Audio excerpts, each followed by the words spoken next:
Welcome back. I'm Max Bergman, Director of the Stewart Center and Europe-Russia-Eurasia program at CSIS.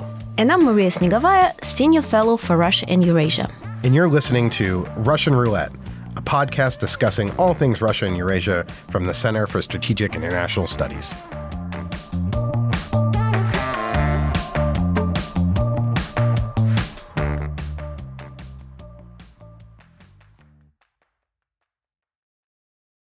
Hello, everyone, and welcome back to Russian Roulette. I'm Max Bergman, and I'm joined today by Tinatin Japaridze, a geopolitical risk analyst at Eurasia Group and the author of Stalin's Millennials, Nostalgia, Trauma, and Nationalism. And joining us from Tbilisi, Georgia, we have Eto Buziashvili, a researcher at the Atlantic Council's Digital Forensic Research Lab, focusing on Russian influence operations and social media manipulation. Tinatin and Eto will shed light on the concerning events right now unfolding in Georgia over a highly controversial foreign agents bill. In early April, Georgia's ruling party, the Georgian Dream, announced a reintroduction of the bill on transparency of foreign influence. The bill was first introduced in March 2023, but it was quickly withdrawn due to mass street protests. However, this time the Georgian government seems determined to adopt this bill, even though it seems a large majority of Georgians strongly oppose it and have been tirelessly protesting its passage for the past month. Georgia's strategic partners, such as the United States and the European Union, have also expressed their deep concerns regarding the bill. Tinatin and Eto, thank you so much for joining us today to help us understand why the events unfolding in Georgia are unprecedented and what could be at stake here. Also, let me just say a special thanks to Eto for her extra effort to join today's conversation since it's almost midnight in Tbilisi. So thank you for staying up late with us. So without further ado, maybe Tinatin, let me start with you. What can you tell us about this bill? Why is it so controversial? Why have protests erupted? Maybe set the stage here for the outside audience that may be looking at events unfolding in Georgia with some confusion. Thank you very much, Max. It's a pleasure to be here with you all. First of all, the most concerning aspect of the bill is its intent and the timing of its rollout. It's essentially designed to silence the freedom of speech of Georgian organizations and also by extension of many Georgian citizens, including the activities of election monitors leading up to the very critical parliamentary elections in October. Now, the content and the timing of its rollout represents a pivot away from Georgia's Euro-Atlantic aspirations with potential repercussions, including a disruption or at the very least a delay of EU integration negotiations, which Tbilisi was hoping to formally launch in 2025. And more acutely, and something that a lot of the protesters are responding to, is placing the country back in Moscow's orbit, which is, of course, of utmost concern, not just for those of us following what is happening in Georgia from this side of the Atlantic, but especially those who are in Tbilisi. I'm sure that Eto will speak about this at greater length. Eto, maybe let me turn to you. You're on the ground, you're in Tbilisi. What is taking place? Maybe if you could describe the events that you're seeing. Sure. Thank you, Max, for having me. The protests are leaderless. It's a very organic mobilization. Georgia has never seen this kind of protest before because in the majority of cases, the protests were led by public figures and or political leaders. So what we're seeing right now is young generation basically leading the protests. Also, Georgia has confirmed prior assessments of division and polarization. This was one of the narratives pushed hardly by the ruling party. The society is divided. Currently, the only significant division in the country is between the will of majority Georgians and Georgia's ruling party. Majority of Georgians understand that at stake is their freedom and democracy. These protests are not only about Russian style, the copy-paste of foreign agents law, because this law just encapsulates the broader ambitions of the ruling party to distance Georgia from Euro-Atlantic path and to cement the country on the Moscow's orbits. Interestingly, this intention was clearly and loudly articulated by oligarch Japaridze Ivanishvili, a person standing behind the party and the founder of the ruling party. Basically, various reports document Ivanishvili's connections with Russia. He's a person who made his fortune, and we're talking about billions. He made this fortune in Russia, and many think that Ivanishvili was always someone that Russia would count on. So currently, many people understand that the stakes are higher as they have ever been before. Maybe we could break down a little bit of what the TikTok of what's happening here. So this foreign agents law was pulled back last year. Many of us may remember the extraordinary visuals of people holding EU flags with umbrellas as fire hoses were being turned on the crowd. And so the government backed down last year. And yet, why now? Why are they introducing this? And you talk about this being sort of a leaderless protest, but there are opposition parties in Georgia, and what has been their role? And how long have these protests go on? And do you see this sort of going on for a while? Eto, maybe let's start with you, and then Tinatin, I would like to hear your thoughts as well. Yeah, with regards with the opposition political parties, yes, definitely all of the opposition parties are present there and they are joining the protest, but the protests are not led by them. There are no even microphones or the stages that we used to have in Tbilisi before.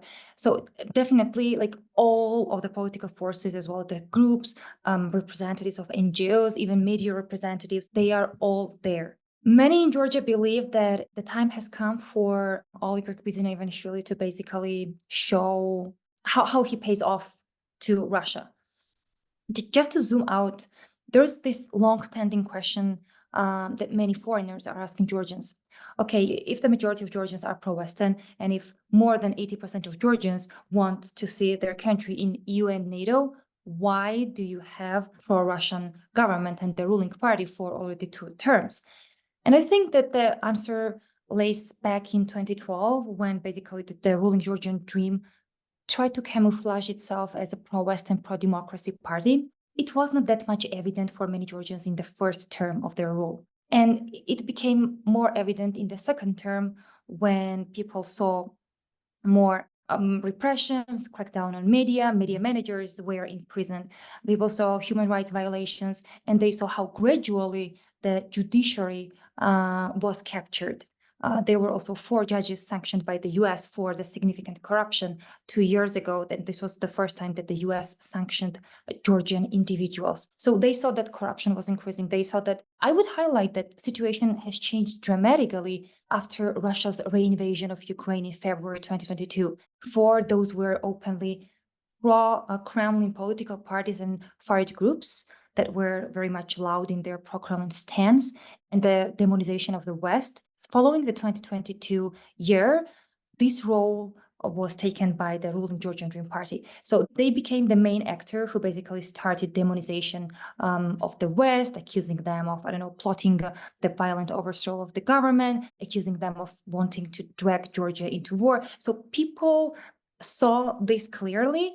And I guess that the level of irritation was increasing very much starting from 2022. And I guess that the ruling party, as well as Russia, understood that it will be really hard for them to win the coming elections. And that's why they doubled down on their efforts. Tinatin, maybe it could bring you back in.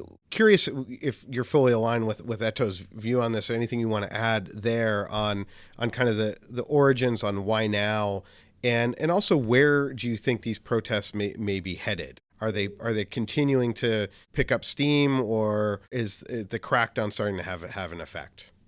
Well, in many ways, of course, I agree with what Eto said. And I think the interesting part of this is the timing, because one could argue that the ruling party was actually moving toward a rather comfortable, if not a landslide win, definitely a comfortable re-election in October. So why bring something back now, as Eto said, that would have been so problematic, given the fact that they knew exactly how it played out last year? Now the stakes were going to be, of course, so much higher, this much closer to the elections in October of 2024.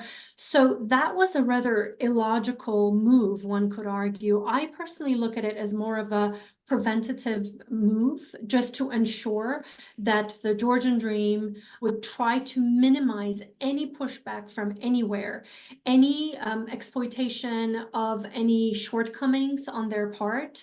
So their expectation that the draft legislation, once passed into law, would help undercut Western support for civil society groups, for independent media, and by extension also undermine the position of the Georgian Dream's political adversaries. I think that was was very much a top of mind issue when they were making this decision. Also, to Eto's point, we need to bear in mind that, of course, we are dealing with a government that has been, to a certain degree, successful in the first years in camouflaging itself as not even a pro-Western, but I would say as sort of a mini Turkey, or wanting to be a mini Turkey, where they wanted to occupy both seats at the same time.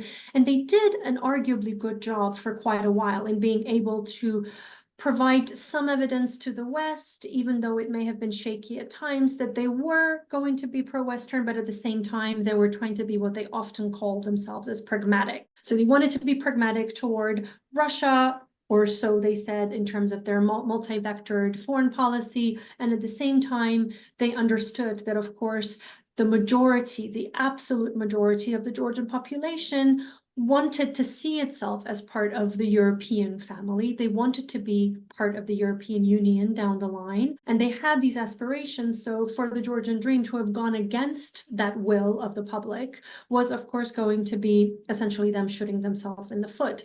Of course, what we're seeing now is the complete opposite. And I think in many ways, the read of the Georgian Dream, of their own people, of the public sentiment more broadly, is very, very poor. And the longer that these protests continue, and I do believe, to your question, Max, in terms of how much longer can this go on, and how likely are these protests to actually escalate, I think this will ebb and flow over the coming months. Of course, we are in anticipation, and Eto can certainly talk about this later, since she is on the ground. On the 11th of May, we're going to have another mass protest. And this will continue after what one can argue at this point with quite a lot of confidence, after the law gets passed, the draft law gets passed in its third and final reading on the 17th of May. There will be quite a lot of backlash, not just from the locals, but also from Georgia's Western supporters, its Western backers. What will that look like will, in many ways, I believe, dictate how much longer these protests will be sustained. But the closer we get to the October 26th election, we are going to see more of this, because the public agitation with its ruling party, with the government going so against the will of the people, so recklessly against the will of the people, that will continue to also deepen the rift between the Georgian Dream and the Georgian public. It was always there to a degree, but now it's getting a lot deeper. And that escalation of public discontent is surely going to start to deepen the rift and also rub off on the Georgian Dream standing in their own country.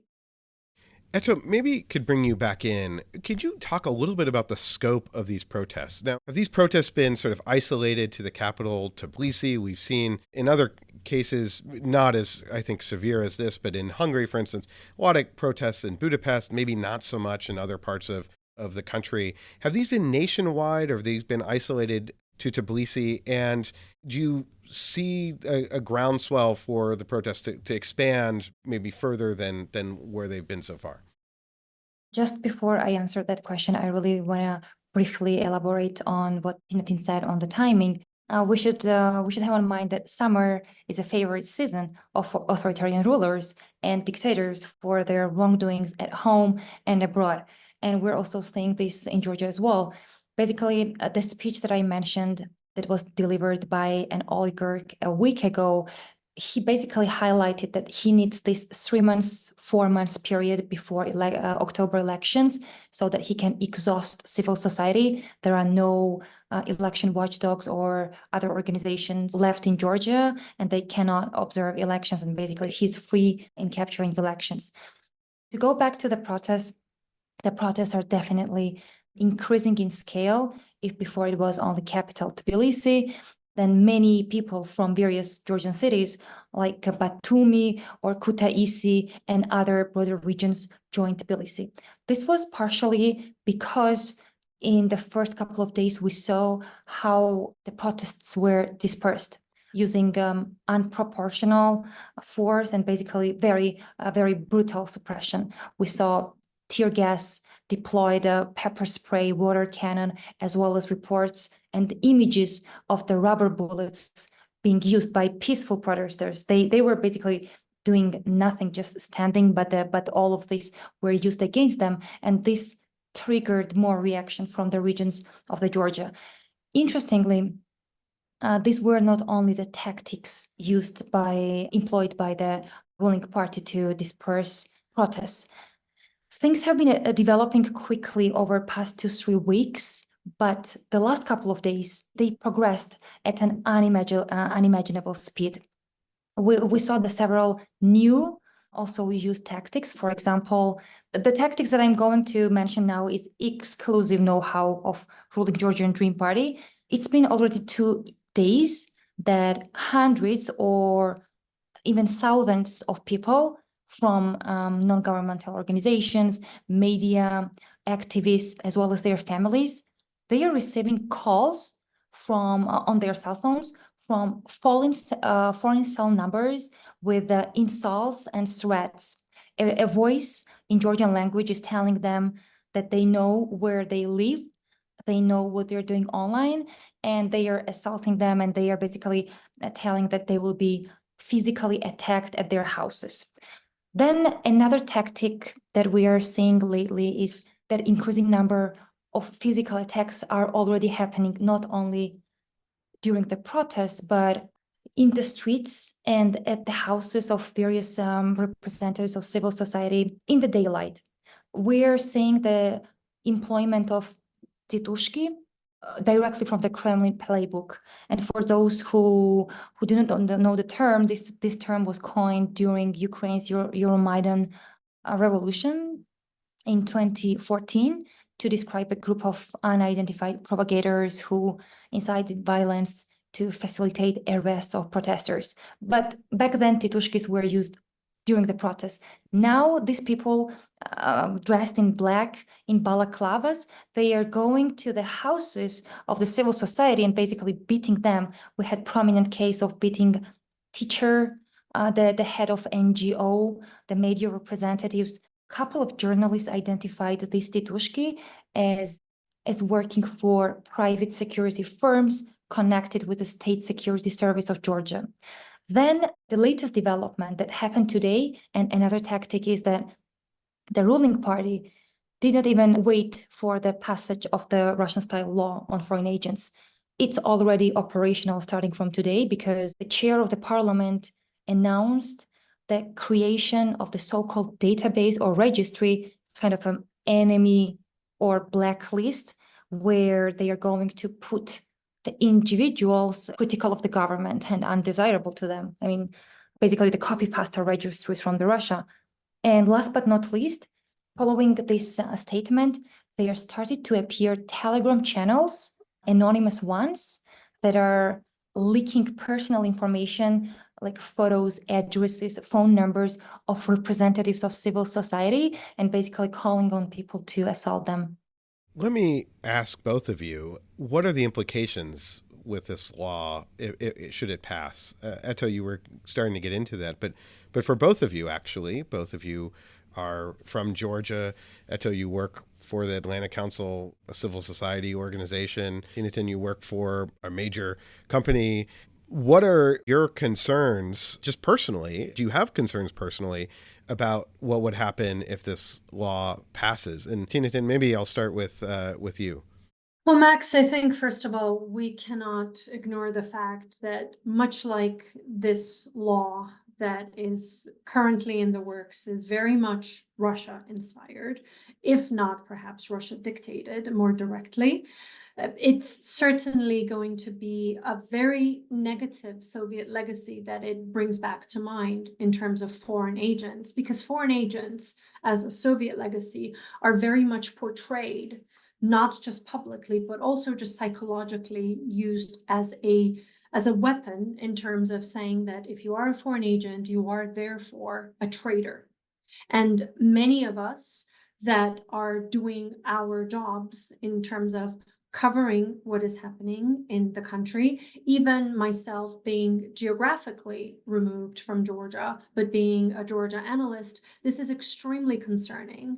And it's extremely concerning because it really takes us back to some of the darkest days of the Soviet era and the Soviet regime that many of us had hoped were well behind us.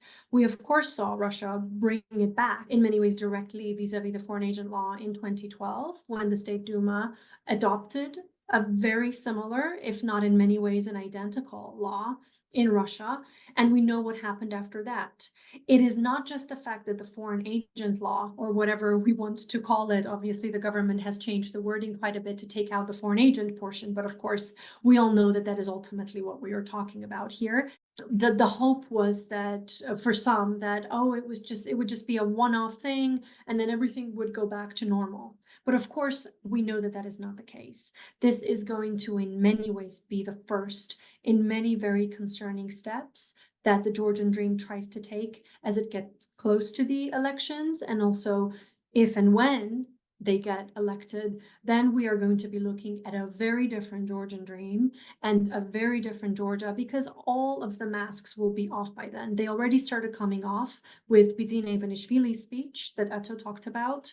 And this will be one of the many, many opportunities for the Georgian Dream to reveal what are its true colors and where is the country moving in their hands. This is a very sobering and, mildly speaking, sobering reminder for Georgians who will be getting ready to vote in the October elections, that if this is what they are voting for now, then things could only get darker come 2025. And a lot of the progress that our country has made over the past, not just years, but decades in many ways, since the collapse of the Soviet Union and since regaining its independence, of course, there were some pitfalls, there were ups and downs, as is natural for a country that is regaining itself, its identity, in terms of geopolitical identity as well, and in terms of its standing. But the progress was made, certainly. And for us to have taken so many steps forward, now we're talking potentially about taking many, many steps back as a result of everything that has transpired and that I'm afraid is going to transpire if things continue to escalate in this direction. Eto, maybe you could talk how this is impacting you personally. I definitely perceived a personal physical risk. Even before I was jumping on this podcast, I was reading the latest news how other people were attacked in front of their houses. And this is how I just came online to join this podcast. It's very negative to think about this, that I might be the next one that will be physically attacked at my house, or I don't know, at my elevator, as was Anna Politkovskaya. Of course, I'm not comparing myself with Anna Politkovskaya, but this is how Russia is operating. This is how Russia has been killing people at the elevators and shooting in their back, as they did with Boris Nemtsov. So these are the early signs that we're seeing currently in Georgia. Definitely, Ivanishvili in his speech says that you either go silent or you leave the country. And if you continue to live in this country and you do not go silent, then you go to prison. This was very much clear message. And speaking of my organizations, as well as other US organizations and donor organizations in Georgia, they are just openly targeted on a daily basis. USAID or NED, they were accused of financing violent overthrow of the government in Georgia. So it's very clear the West is currently the enemy, external, and the civil society is an enemy, a domestic one. So yeah, we're just counting the days of how everything will proceed, but also we're not just counting, we're physically defending what is left of our freedom and democracy as of now. Thank you both for that. Maybe we could take a step back a bit and look at this from more of the geopolitical angle and really bring in Russia into the conversation. Because what strikes me about this is how blunt it is, how blunt this effort is from the Georgian government. It doesn't seem like the Georgian opposition politically has really got all its ducks in a row, and we've seen similar issues in places like Hungary and Turkey, where the opposition kind of struggles to really push back against a leader with autocratic aspirations. And this seems a rather overt play at a time when You could sort of play the hedging strategy that perhaps Georgia, and we've seen from other countries. Serbia, I think, is a perfect example. Xi Jinping is there this week, where Serbia is both wants to sort of have one foot in kind of the European camp, but one foot sort of in both the Chinese and Russian camp.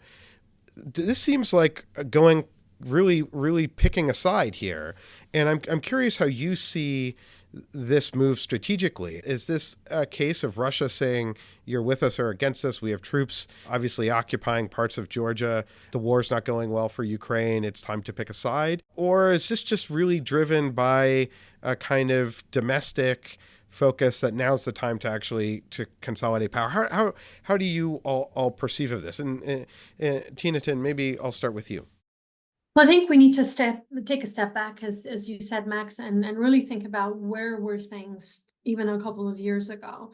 Although the ruling party described itself as pro-European, over the years, the opposition has continuously accused the Georgian Dream of jeopardizing Georgia's European aspirations in favor of its rapprochement with Moscow.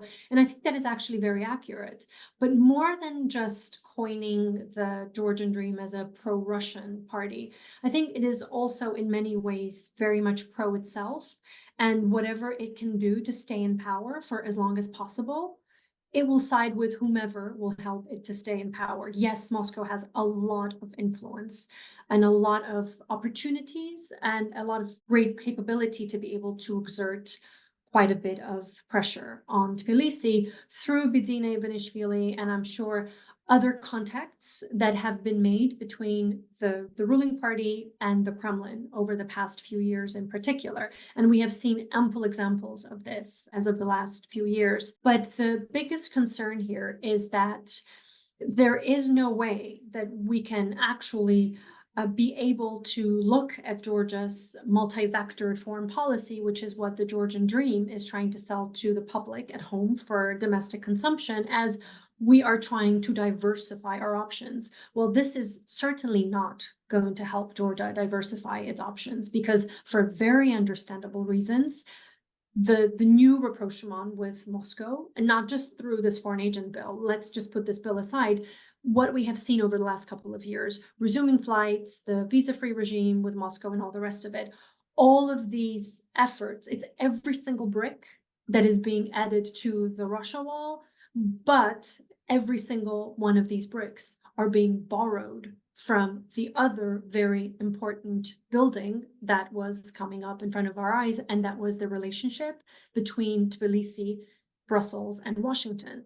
And there is just no way that the Georgian Dream will be able to achieve something that it was trying to say that it was trying to achieve over the last few years, and that was having this multi-vectored spectrum of relationships where they would be able to keep both sides happy at the same time. It is very clear that Bidzina Ivanishvili has made his choice more explicit. I do believe that he had made that choice many, many years ago. But even so, he made that choice very explicit in his speech recently, and he is no longer trying to camouflage a lot of the moves that his party, of which he is an honorary chairman, is making. And now it is really in many ways up to the public, to the Georgian people, to actually decide, is this how they want to see their country's trajectory moving forward, or is this not? And the elections are going to be the perfect opportunity on the one hand. On the other hand, of course, the Georgian Dream knows this all too well.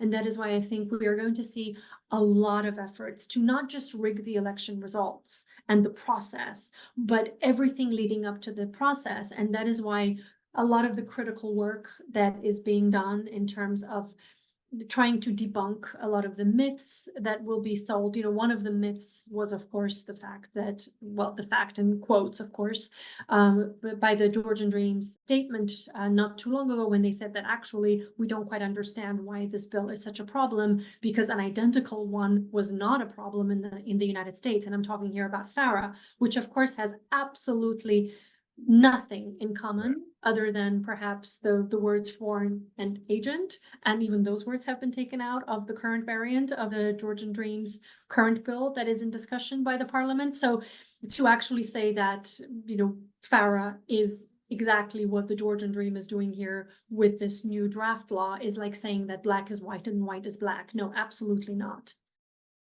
FARA, Foreign Agents Registration Act analogy is totally absurd on its face. Of course, this is the legislation, pre-World War II legislation that is still intact, enforced, but in a very haphazard way. And it basically just requires lobbyists on behalf of foreign governments to register with the U.S. government, but really has nothing to do with any sort of foreign agents list that then provide the ability of the U.S. government of cracking down on foreign NGOs. But Eto, curious for your thoughts on the kind of broader geopolitical ramifications of what we're seeing, and why is this happening now?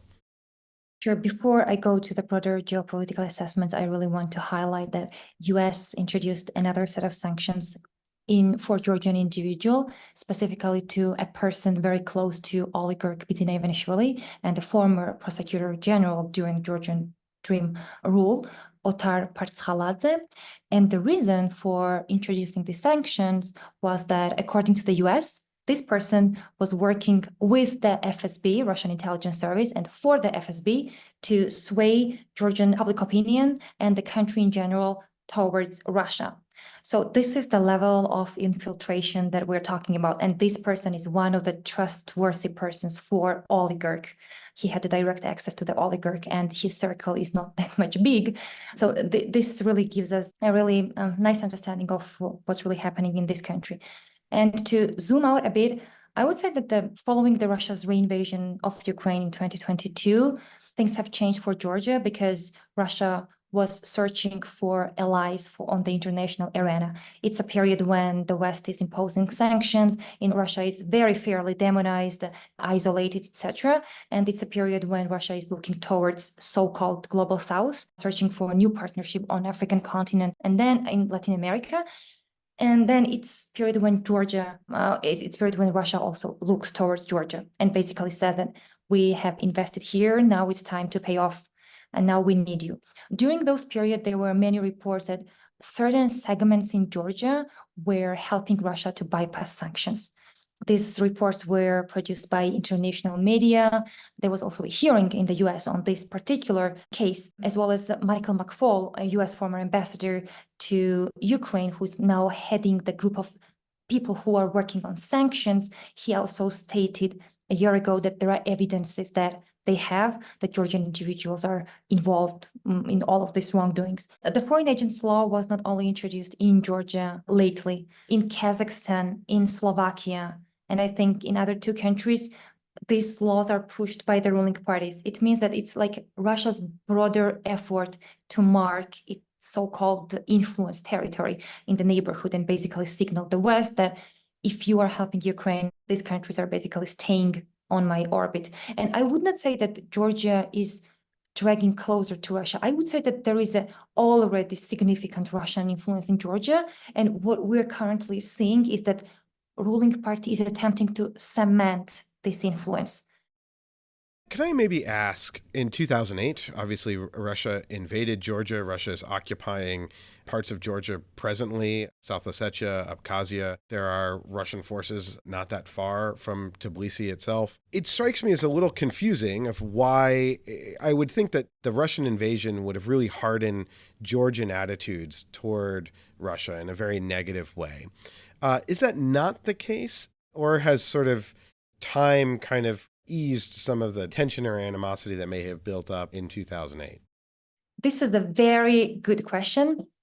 Definitely, there is the war trauma of 2008 that has not left Georgian society. The thing is that what pro-Russian political parties have been doing in Georgia, and currently what government is doing, is that they have been not stating that they are pro-Russian. They have been stating that the West is as bad as Russia, and in this way trying to sway the opinion of Georgian people. This is one of the very famous tactics of Kremlin actors all around the world. And currently, I mentioned a while ago that there is this information narrative or falsehood or false dilemma pushed by these actors, including ruling Georgian Dream, that West tries to drag Georgia into war and open the second front with Russia, along with Ukraine. And then they are setting these false dilemmas. If EU asks Georgia to join the war, what would you choose? the EU membership or the peace. I don't know any person who doesn't want to live in a peaceful country. So with introducing all these false dilemmas, with making people to choose between war and peace, and war is the West and the peace is appeasement with Russia, this is how it's done currently. And we're also seeing that this issue is coming in the IRI and NDI polls during the last 2 years. If before that the majority of Georgians were responding to the question, what do you think is the number one issue in the country? The responses were unemployment, like economy-related issues. It's been already 2 years that people are saying that it's important there to be peace in the country. We have never seen this. And it means that this narrative works in Georgia. There are sort of two broad questions that I want to get to before we have to end the podcast. One is on sort of what the U.S. and Europe should do. I think we'll leave that to close. But maybe we could talk a little bit about where you both think this is headed. I mean, the way I sort of see it is that there's kind of three scenarios. Correct me if I'm wrong, just based off of our conversation. There's the kind of Ukraine scenario, Maidan scenario, where the government cracks down in a way that's overly aggressive, that leads to a reaction from the population that ultimately does not end well for the sitting government. And I guess with that scenario, do you think that's possible? And if so, would the Russian forces that are not far potentially do something should the government come into trouble? The second potential scenario is sort of Belarus, where protests erupt, but the harsh crackdown, and eventually, essentially, we have the Russianization, essentially, of Belarus. And then the third is maybe just kind of a middle way where the laws ends up being passed, the momentum for the protests dies a bit, and basically success, in heavy quotation marks, on behalf of the government. I'm curious how you think of the boxes, how we should be thinking about it, or in what direction do you think that this may go? What are the kind of dangers and opportunities potentially ahead? Tinatin, let me turn it to you. Question the premise, please, of the question if you think it's off base. Max, I think, at this point, my guess is as good as yours and vice versa, because a lot could play out and there will be a lot of nuance that we may have to bear in mind in terms of what happens, but also how things happen and how things develop. Georgians have an incredibly good memory, and it is highly unlikely that they would forget how certain things are done, even if they don't retaliate immediately. One concern that I personally have is that even though the third scenario that you described of somehow everything will work out for the Georgian Dream and they would have a happy ending here, I don't think that it would be a happy ending. I'm concerned that what they may think is going to be their happy ending could have a very, very negative, nightmarish ending that is sort of like an addendum almost to this scenario where things could get a lot uglier before they calm down. I don't think things can get much better after everything that has started to come into play with all of the different factors that we've described. In terms of the overall trajectory, I think things will be negative before they start to become positive. The neutrality is gone, and that is, of course, deeply destabilizing. The work that I do here at Eurasia Group, we consult various investors, foreign investors, that have, of course, been interested in Georgia for a while, and it had been a rather attractive market for many. It had also been an important player in the South Caucasus, so it was one of the more stable of the three South Caucasus countries for quite a bit. So that is starting to change, and that is deeply concerning because we don't necessarily know precisely how the layout will change in terms of the geopolitical landscape, in terms of the domestic landscape.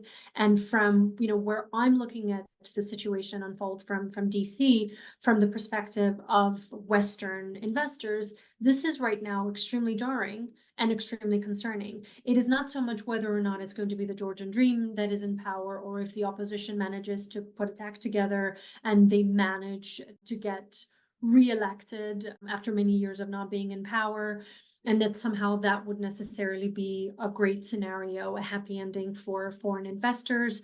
But it is sort of the lack of any stability and being able to actually make investment prognoses and forecasts that is very jarring at the moment for those of us who are looking at geopolitical risks and the various risks stemming from what is happening right now. So that third scenario to me is somehow still the most Concerning in terms of the longer term scenario, I think for Georgians to embrace Russification of the country would be next to impossible, to be honest. I don't think they would settle for it. That is why, even though immediately it sounds extremely concerning, the risks could be highest because, of course, Georgia's image as once a beacon of democracy would be severely damaged by this. But by the same token, the public, the general public, since March of last year and right now as well, they've done a wonderful job at making sure that the West understands that there's the Georgian dream and then there are Georgian people. And the two do not gel. And very rarely do the goals and the aspirations of one coincide with the other. So it is very clear to the Western governments, to Western entities, to the West more broadly, that what the Georgian Dream is doing is not, by any stretch of imagination, going to be coinciding with the will of the broader population. So that is in some ways, of course, making some of us Georgians feel a little bit better that we know that what the Georgian Dream is doing is not going to be interpreted as what we want or who we are right now or anytime in the coming future. The first scenario that you described, and I am sort of going backwards in a way, about Maidan-like events, I don't think that we can rule that out right now. We really cannot, because the Georgian public, and of course Georgians, and I am one of them, and Eto is one too, and I hope Eto you will not take this personally. We are very impulsive people, and we also have very strong emotions, and we don't hide them very well. So I do feel that the last thing that the Georgians will do, especially the Georgians that you are seeing out in the streets, are absolutely going to make sure that their voices are heard and that this continues and that they get their message across to their government. But of course, it's going to land on deaf ears. We already know that, but more so to the rest of the world, and not just the West, also to Russia, to let them know that this is not who the Georgian people are, and this is not something that they are going to settle for anytime soon. So that is why that first scenario is going to be a rather concerning risk. And I say concerning because, of course, we're talking about safety and security and a different kind of escalation that would of course, be very damaging in the short term, but at least it would be a way to get a message across loud and clear to everyone that what the Georgian Dream is doing is not what the Georgian people want. Eto, your thoughts? Definitely share all the thoughts that Tinatin just articulated. I would highlight that Georgians were the first nation to die for their European future back in 2008. Back then, many people the international society didn't understand that this war was about Europe, like democratic values and the Western values. Unfortunately, 2 wars in Ukraine were enough, I hope enough, that the West currently understands that Georgia faced same in 2008. I would definitely agree that the 3 scenarios that you mentioned, the third one was basically Georgian Dream passing the law and then cementing the power and, starting the Soviet-style repressions and at the end Belarusization again. I would say there is also the 4th scenario when Georgian Dream fails to resist the Western sanctions, proper pressure, and they conduct proper elections in October, which would likely lead to their defeat. Of course, all of these scenarios are likely to happen, and it's very, very hard to judge as of now. But still, I think that the response of the West will decide lots of things. Before, Georgian people have been hearing lots of assurances and statements from the West that the West is with them, that the West is concerned, very much concerned, etc. I think that currently Georgian people are waiting for the actions, and sanctions is one of the main expectations that the larger society has. And in sanctions, I mean not sanctioning the country, but introducing targeted personal sanctions of those undermining democracy and violating human rights, also helping Russia in growing their influence, because growing Russian influence does not align with EU and the US policies, and it's not in their interest. And we're seeing clearly that oligarch as well as his party are helping to grow Russian influence. And I think that the sanctions for those people 83 MPs who have voted, or as well as the businesses that the current ruling party and regime is standing on, etc. These are the widely discussed topics in the Georgian society, and it's basically what people only want to see and hear in Georgia. Let me just say, I think that's sort of a good sort of final question. I was actually in Tbilisi a few months ago at the Rundelli Security Conference, and their U.S. Ambassador, Robin Dunnigan, gave a really, I think, good opening speech to the conference. Of course, the previous U.S. ambassador was continuously harassed in their role in Georgia. But how would you assess, both of you, the U.S.-European response? Eto, you calling for more sanctions. There have been some sanctions. Have those had an impact or not enough? Is it about going after the Georgian or sanctioning the Georgian members of parliament and political operatives, that political players of the Georgian Dream? Where do you see the West leverage, and what is the West getting right and what are we getting wrong? What do you want to see more from Brussels and Washington, or are there other countries that perhaps Ankara, others that we need to engage? Curious just for your assessments of what do we need to do outside of Georgia? Is there a role for us here in Washington and other capitals to play? Tinatin, let me go to you. First of all, I think we need to bear in mind that at the end of the day, it's really going to matter, not just to politicians, but above all to the Georgian people, whether or not there will be an actual response from the West, because the strong condemnations, criticism, that is well understood. And at the same time, a lot of Georgians, including the government, have become basically neutral to these sorts of statements. So there needs to be much more, because otherwise it's going to be meaningless. And I hate to say it, but it really will be, because it'll just be a set of condemnations on a piece of paper. And eventually the Georgian Dream will still say that, well, we tried and the West no longer wants us. So they've turned away from us and therefore we're alone. And then suddenly we will see ourselves very much in Russia's arms. And that's something that Russia did as well, right? Because Putin has been very skillful at letting his population know that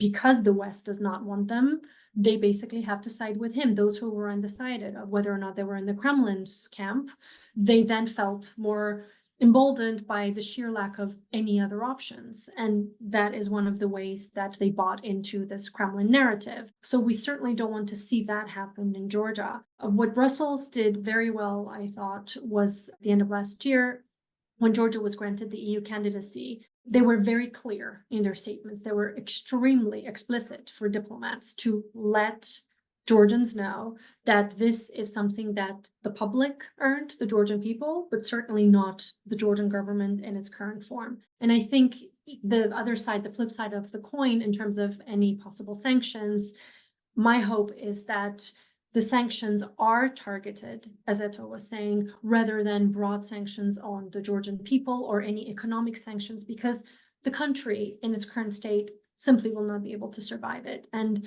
the Georgians need to be reminded that the West stands by their side, even though what the government is doing in its current form is very damaging to the Georgian people. So they do need to feel a strong sense of support emanating from the West. And that is why it'll be very difficult. But of course, there are some very skillful diplomats and politicians and policymakers that are going to be sitting down and thinking long and hard about how do we respond so that we don't end up by accident punishing those who should not be punished. And it's the Georgian people, because they are actually the victims of this regime as much as anyone else that we've seen in other parts of the world, including those that have been victims of Russia. So in many ways, whatever the Georgian public is receiving from its own government, that is the worst kind of a pill that it's getting. So if there isn't some sort of retaliation on the one hand, so that we see more than just condemnations, but at the same time, the sort of retaliation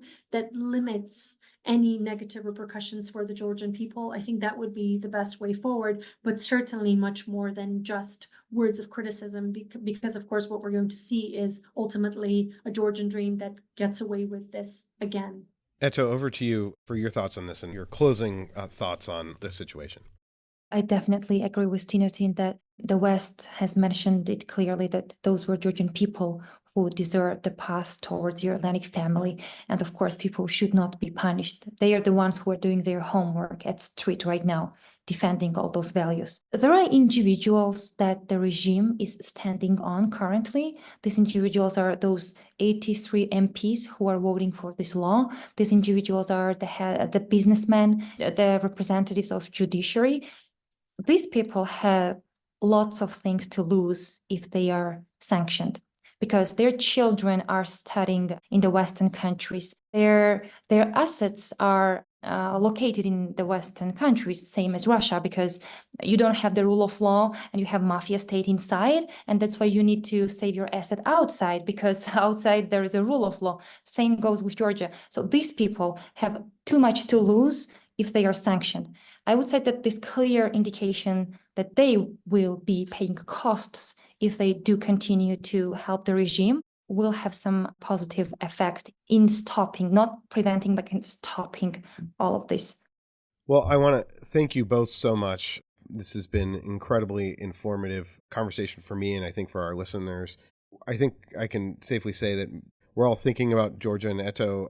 Please stay safe as safe as you can in Tbilisi, but also do what you can to ensure that Georgia continues to have a democratic future. It's not just important for the people of Georgia, but I think also for us here in the United States. Unfortunately, that's all the time we have for today. Thank you to our listeners, and please remember to subscribe to our show and give us a positive rating online. Additionally, please be sure to check out our sister podcast, The Europhile, wherever you get your podcasts. We also talk a lot about it on The Europhile, potential for EU enlargement, and I think it has direct relevance to this conversation as well. So thank you all for joining us, and see you next time.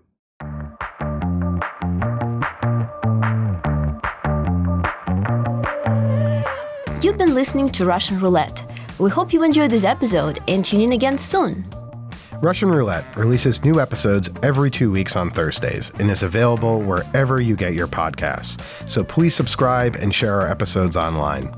And be sure to check out all the latest analysis by the Europe, Russia and Eurasia program at csis.org.